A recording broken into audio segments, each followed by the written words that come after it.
Skeptical critics love to try and poke holes in the gospel narratives, claiming that they're full of historical blunders. But in recent times, many of these so-called holes have been filled in by the shovel of archaeology. In this video, we're going to run through the top 5 examples of critics looking bad in the light of new archaeological discoveries. If you're a fan of American history, you're probably familiar with the name Thomas Paine. Paine was a founding father and the philosopher for the Revolutionary War. His essay Common Sense resonated with the American commoners and rallied them behind the movement for independence. Paine was also a flaming deist, and he wrote a scathing critique of the Bible called The Age of Reason. Here's one of Paine's shots against the Gospels. He writes, "There could be no such person as a King Herod because the Jews and their country were then under the dominion of the Roman emperors who governed then by tetrarchs or governors." So in other words, the Gospel writers got the title of Herod wrong. Well, a couple of centuries later, Paine would be proven wrong with some hard evidence in the form of coins. Many coins surfaced that had the inscription King Agrippa. It turns out that Paine's critique here is less than reasonable after all.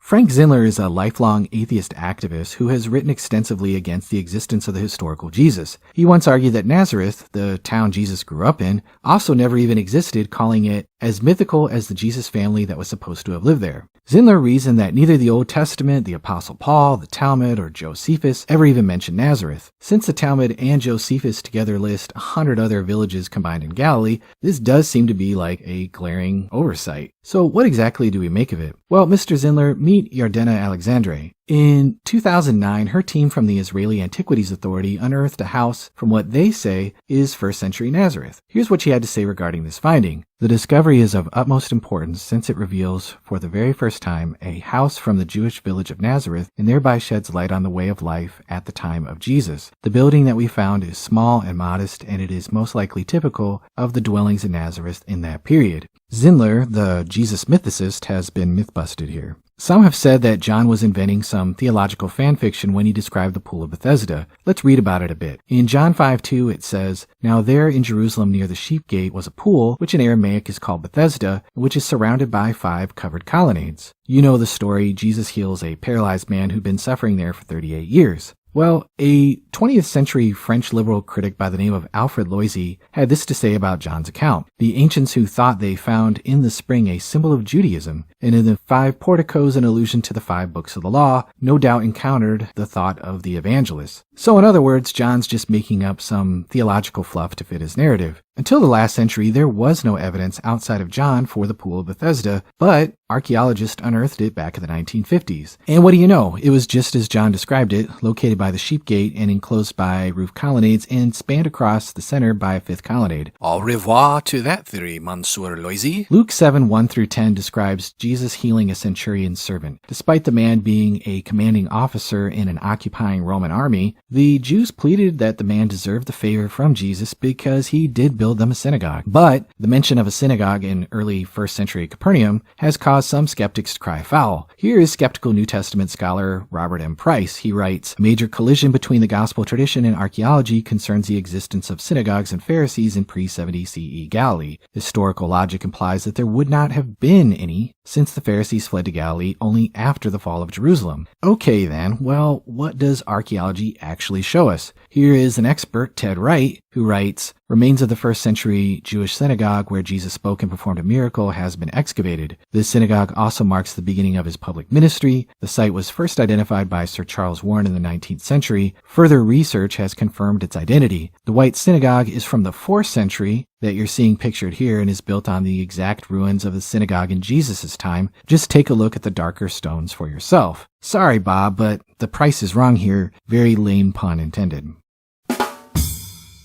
Finally, skeptical New Testament critics like John Dominic Crossan and Bart Ehrman have argued that because crucifixion is designed to be a humiliating death, Jesus' corpse probably would have at best been buried in a shallow grave and picked apart by wild dogs. What we read in the Gospels about Joseph of Arimathea, according to Ehrman and Crossan, is just pious fiction. But in 1968, building contractors working in a Jewish neighborhood in northeast Jerusalem came upon an ancient burial site containing 35 bodies.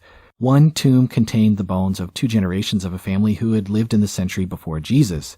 A member of that family was Yehohanan, who was between 24 and 28 years old when he died. He was a crucifixion victim and had a 7-inch nail driven through the heel bone on his left foot. Jody Magnus, an archaeology professor who actually teaches at the same college as Bart Ehrman, that's UNC Chapel Hill, had this to say about Ehrman's conclusion. She writes, The notion that Jesus was unburied or buried in disgrace is based on a misunderstanding of the archaeological evidence and of Jewish law. I believe that the gospel accounts of Jesus' burial are largely consistent with the archaeological evidence. That's one more whiff for the critics. Over and over, we've seen archaeology prove wrong critical charges made against the Gospels. It's no small wonder that Miller Burrows, a former professor at Yale and an archaeology expert, said, "On the whole, archaeological work has unquestionably strengthened confidence in the reliability of the scripture record. Archaeology has in many cases refuted the views of modern critics." This kind of accuracy and detail indicates that the Gospel writers really knew their stuff. They present us with correct information regarding these type of things that we can check out by empirical evidence. Probably indicates that they were telling the truth when it comes to other things that we can't actually go back and prove. Our faith is a historical faith, and archaeology proves it.